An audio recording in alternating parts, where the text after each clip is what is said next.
तुम्ही इथून गंगेच्या स्नानासाठी बनारसला गेलात की गंगावर स्नान करायचं आहे, तर गंगा स्नानाने पुण्य तुम्हाला मिळेल, कारण तुम्ही गंगा स्नानासाठी जात आहात.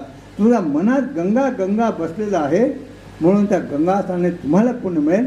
पण त्याच गंगेच्या वर रात्रंदिवस फिरणारे ते मासेमारींना त्यांना काय मिळतं? ते रात्रंदिवस गंगा बघतायत, तिथेच आंघोळ करतायत, पण त्यांच्यासाठी गंगा ही गंगा नाही, ते मासेमारीची नदी आहे. तुमचं चिंतन काय आहे ते महत्त्वाचं आहे. नुकताच श्रावण महिना संपला. तुमच्या ठिकाणी शिवलीलामृत पोथी वाचली असेल, नसेल तर मराठी लोकांना शिवलीलामृत ग्रंथ माहितीच. त्यातला 11वा अध्याय रुद्राध्याय आहे. त्या रुद्राध्यायामध्ये कथा आहे महानंदाविषयीची. ती वेश्या आहे, प्रत्येक रात्र परपुरुषाबरोबर तिथे जात आहे, आणि तरी कथा सांगते ती शिवलोकाला गेली. का? तर कथेतच सांगितलेलं आहे की ती महानंदा शरीराने वेश्या होती, तरी येणाऱ्या प्रत्येक पुरुषाला ती शिवस्वरूप समजत होती. येणाऱ्या प्रत्येक पुरुषाला ती शंकर समजत होती, शिव समजत होती. तिच्या मनात कुठेही परपुरुष नव्हता. मनाने ती शंकराशी रममाण होती, शिवाशी रममाण होत होती. म्हणून शंकराने परीक्षा बघितली, इथे आले, अरे आग लागली, सगळं जळून गेलं, म्हणून ते स्वतः अग्नीवर उडी घ्यायला गेलो. आता मी याला रात्रभरचा पती मानला आहे, म्हणून महानंदाभर सती व्हायला गेली, आणि शिवाने त्याला सावरलं नेलं. काय अर्थ या कथेचा? कथा फक्त कथा ऐकण्यासाठी नाही, समजायचं आहे. त्या कथेचा अर्थ काय? ती शरीराने भले पाप करत होती, पण मनाने ती शिवाशी एकरूप होत होती. हे तुम्हाला का सांगतोय? खूप लोकांची तक्रार विषय बाहेरची, काय करणार स्वामी, आम्हाला कुठे वेळ आहे? सकाळी उठा, चहा करा, धुणं भांडी कपडे, स्वयंपाक. हो, स्वयंपाक करा. 2-2.5 तास स्वयंपाक करत जातात. तुम्ही स्वयंपाक कशासाठी करता? नवऱ्याची ऑफिसची वेळ झाली, त्यांना दुकानावर जायचे, मुलांची शाळेची वेळ झाली, स्वयंपाक झाला पाहिजे. तुम्ही मुलांसाठी आणि नवऱ्यासाठी स्वयंपाक करतात, म्हणून ते संसाराचं बंधन आहे. मला माझ्या गुरुला नैवेद्य दाखवायचं आहे, मला माझ्या इष्ट देवताला नैवेद्य दाखवायचे, नैवेद्य दाखवायचं आहे म्हणून स्वयंपाक करायचं आहे, ती तुमची साधना होऊन जाते.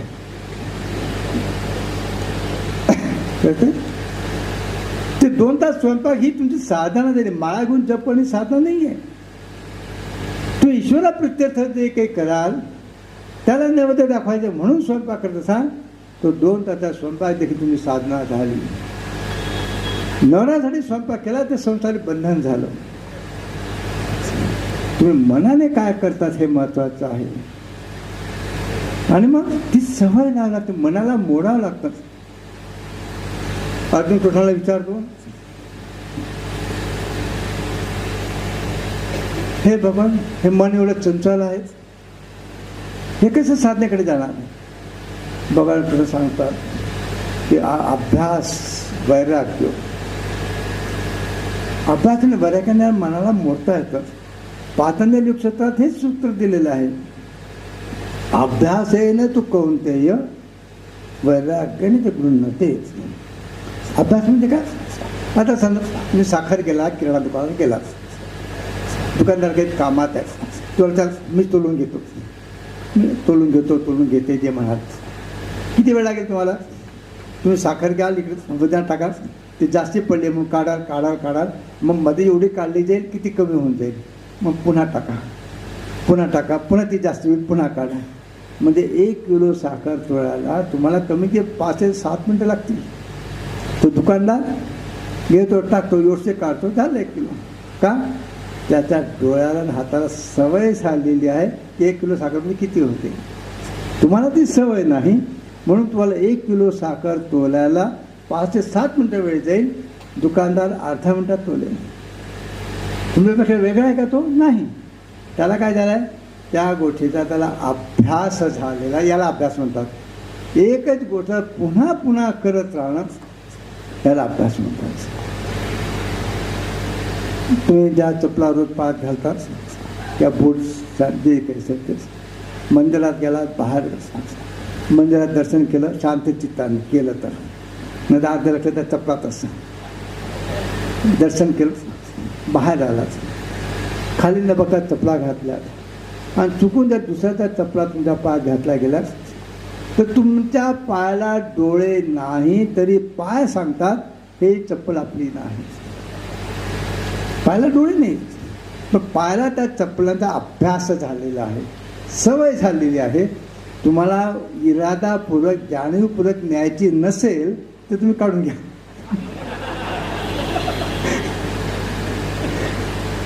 तुम्हाला ही चप्पल आपली नाही आहे.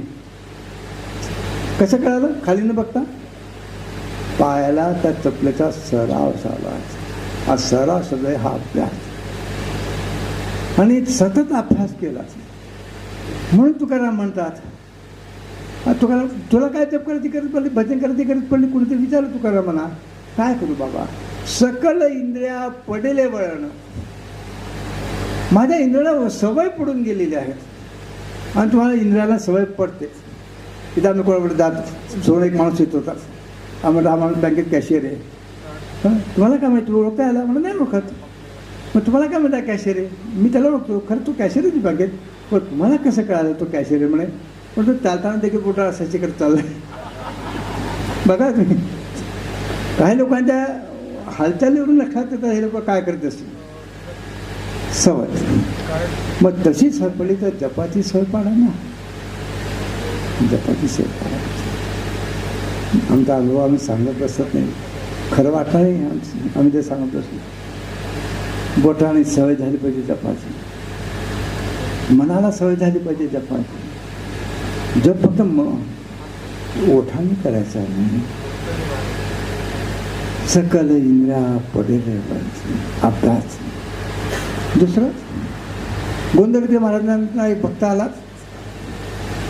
त्याने सुंदरचा चांदीचा ग्लास आणला होता, पेला आणला होता, महाराजांच्या चरणाची ठेवला. आता नीट बघा, भक्त महाराजांच्या चरणाची पेला ठेवतो आहे तो उजव्या हाताने ठेवतो आहे. कारण दानधर्म कशाने करायचा असतो? उजव्या हाताने. उजव्या हाताने त्याच्या पायशी ठेवला, नमस्कार केला, निघून गेला. समोर एक ब्राह्मण बसला होता, त्याच्या मुलीचं लग्न होतं. त्या मनात लोभ जागला. महाराज गोंधळकर महाराज यांना काय करत ते चांदीचा ग्लास गेला. महाराज माझ्या कन्येचं लग्न आहे, तो चांदीचा ग्लास मला दिला, मला कन्यादान कामाशी. महाराजांनी उचलला, डाव्या हाताने त्याला देऊन दिला. कारण तो ग्लास देणाऱ्याने उजव्या हाताने ठेवला तर तो महाराजांच्या डाव्या बाजूला देईल ना. लक्षात नाही, तुम्ही असा ठेवला उजव्या हाताने तर आमच्या कुठल्या बाजूला जाईल? डाव्या बाजूला. म्हणून महाराजांचा डाव्या बाजूला उचलून तसा त्याला दिला. तो गेल्यावर एका शिष्याने विचारला गोंदवलेकर महाराजांना, महाराज दानधर्म तर उजव्या हाताने करायचा असतो ना? हो. मग तुम्ही तो चांदीचा ग्लास त्याला डाव्या हाताने का दिला? महाराजांनी फार सुंदर उत्तर दिलं. त्यांच्यासाठी नाही, संत आहे त्यांना काय फरक पडतो? तुमच्यासाठी डाव्या हातातून उजव्या हातात घेपर्यंत देण्याचा विचार बदलू नये म्हणून. घेता लागली का दिला? त्याने मागितला, मला द्यायची इच्छा झाली, मी देऊन दिला. पण उजव्या हाताने दान करायचं म्हणून डाव्या हातातून या उजव्या हातात घेईपर्यंत विचार बदलू नये म्हणून. आणि तुमचे विचार बदलतात. मातेमध्ये महोत्सव चाललाय, शताब्दी महोत्सव. स्वयंसेवक आले असेल, कळवलं असेल, मनात विचारला त्याला 1000 रुपये देऊन टाकू. खणभर मनात त्याला 1000 रुपये देऊन टाकू. दुसऱ्या क्षणी म्हणत आला, नाही मुलांची शाळेची फी भरायची आहे, मग लिहून घ्या 101. ज्या क्षणी मनात चांगला विचार आला तो त्या क्षणी अंमलात येत नाही.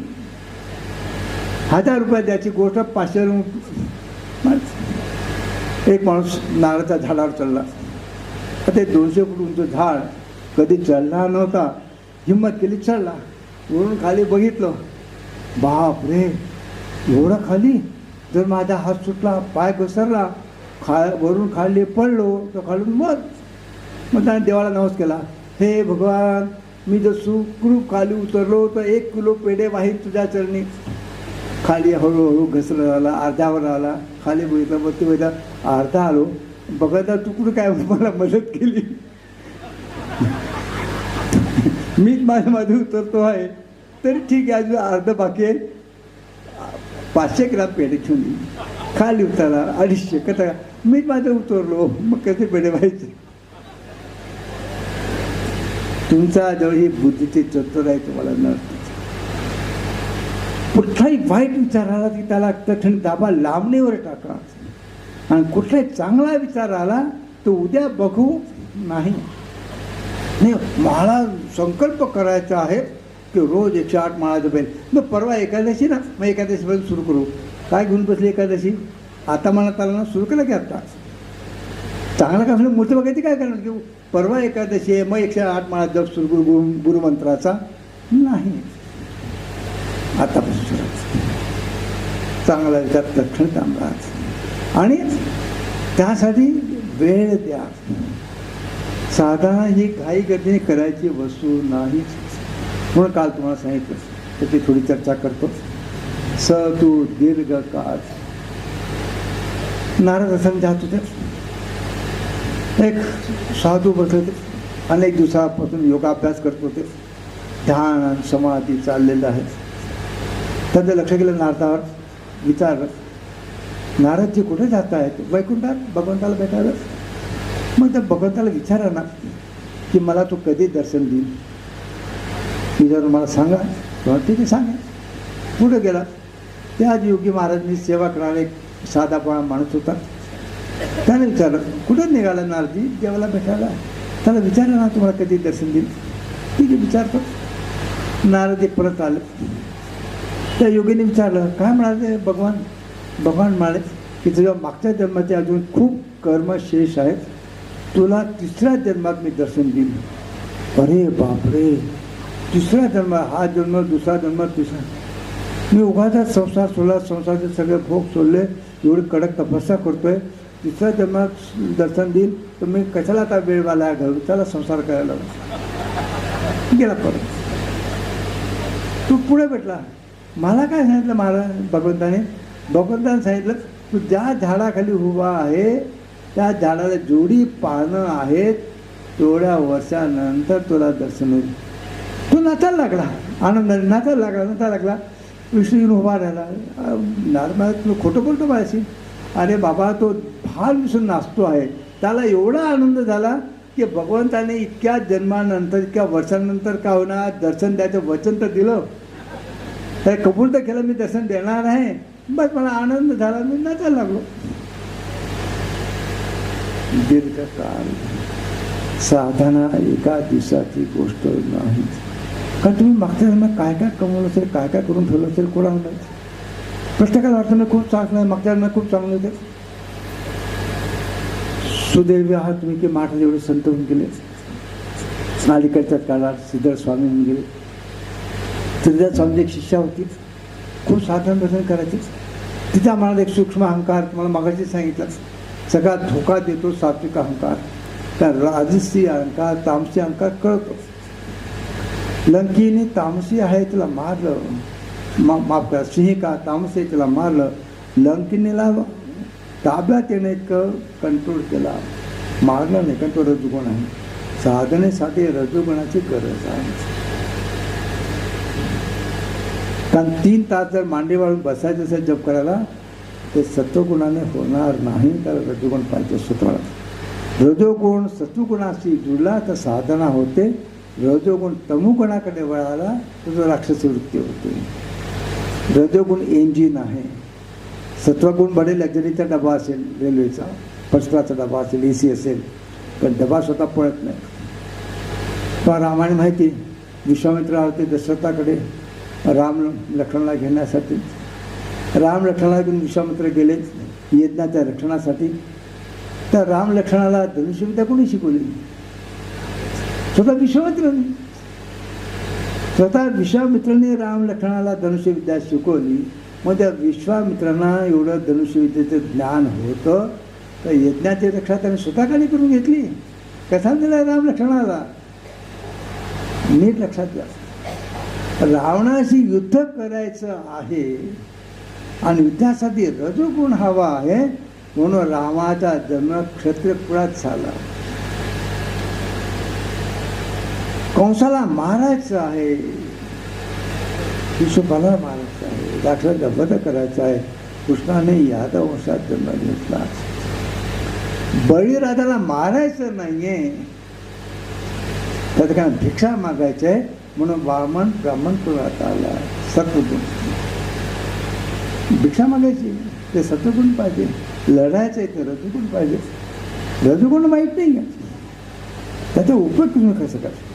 तिथं मंदिराला झाडू मारायचा आहे, कचरा साफ करायचा आहे, रजोगुण नसेल तर तुम्ही काम नाही करू शकणार. पण तो रजोगुण सत्वगुणाशी जोडलेला असावा लागतो. तो तमोगुणाकडे वळाला तर तो भांडण करेल, निंदा करेल, दुसऱ्या काही वाईट प्रवृत्तीकडे वळेल. सत्वाचा राम रामचंद्र मला काही प्रसंग सांगत होतो, बोला. हां हां तर विश्वामित्र घ्यायला आले, पण विश्वामित्र त्यांच्या तपस्येमुळे ज्या सत्वगुणात प्रतिष्ठित झाले होते त्या सत्वगुणामुळे ते युद्ध करू शकत नव्हते. विद्या होती पण ती विद्या दानासाठी होती. जर एखादा राक्षस पण त्यांच्याकडे गेला असता, महाराज मला शिकवलं असतं. विश्वामित्र सत्वगुणा प्रतिष्ठित आहे, ते युद्ध करू शकत नव्हते, म्हणून रामलक्ष्मणांनी यावं लागत. त्यांचा रजोगुण पाहिजे. तुमच्या सखामध्ये जो रजोगुण आहे तो सत्वगुणाकडे वळवला तर तुम्हाला साधना करता येईल.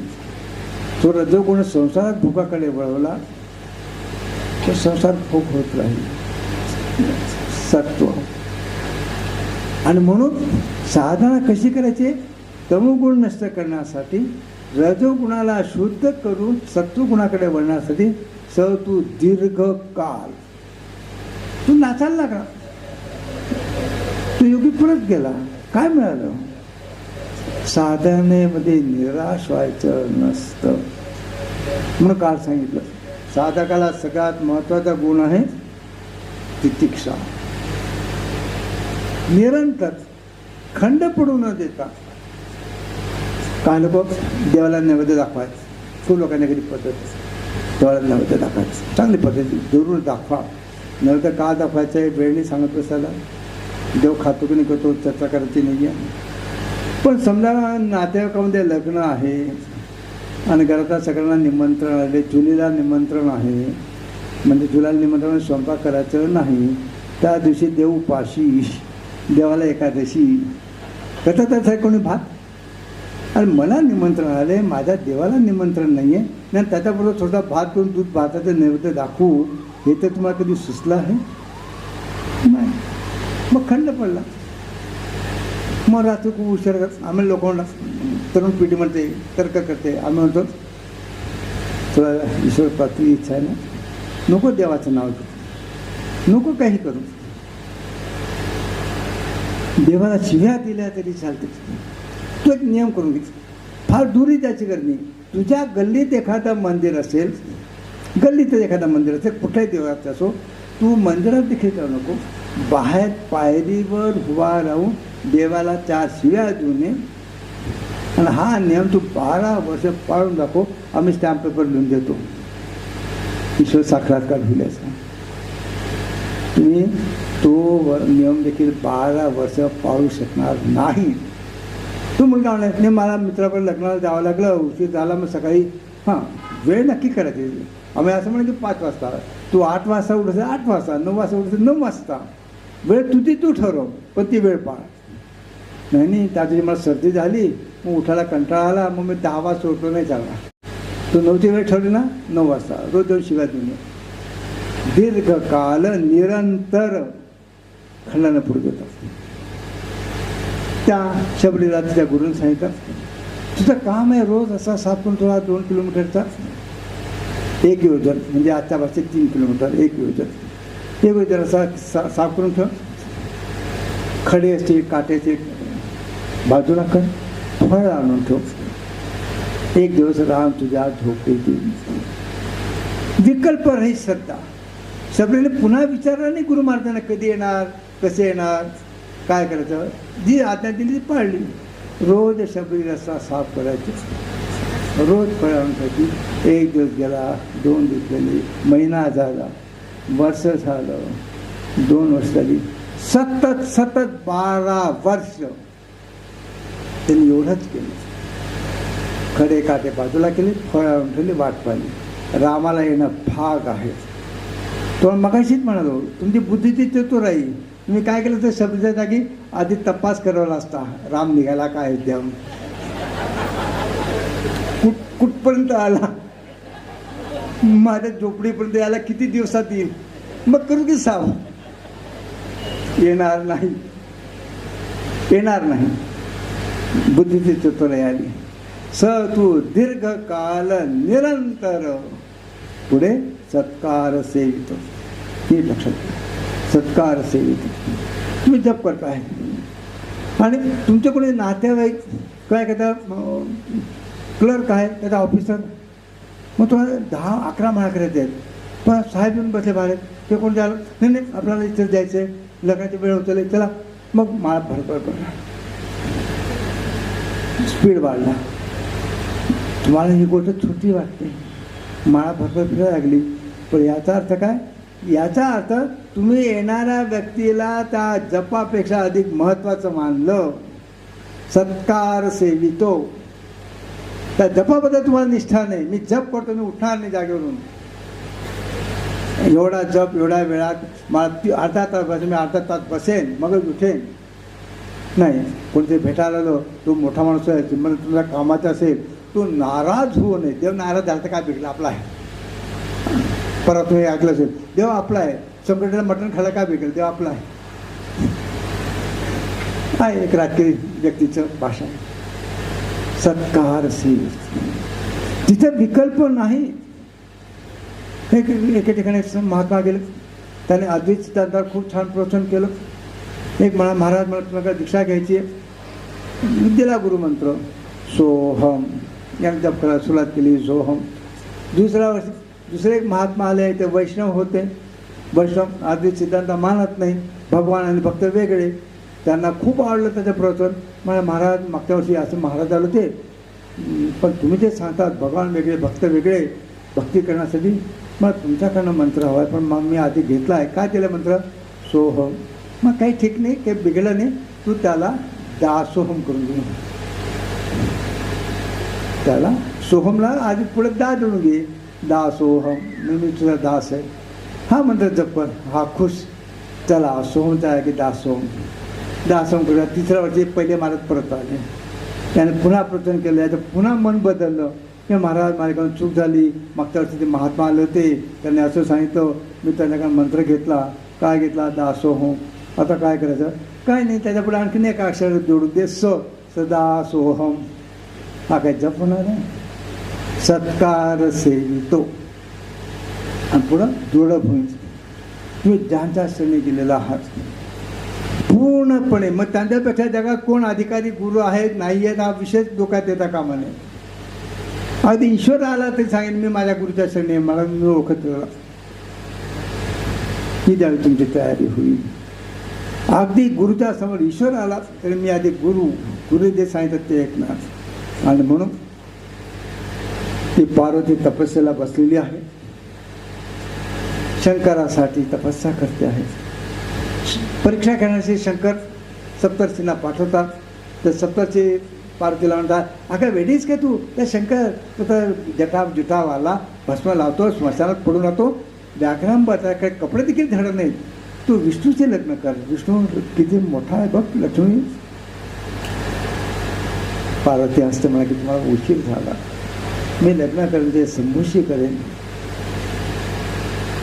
पार्वती सांगते, जन्म कोटि लगे नगर हमारी, जन्म कोटि लगे रगर हमारी, वरु शंभू नाही तर रहू कुवारी.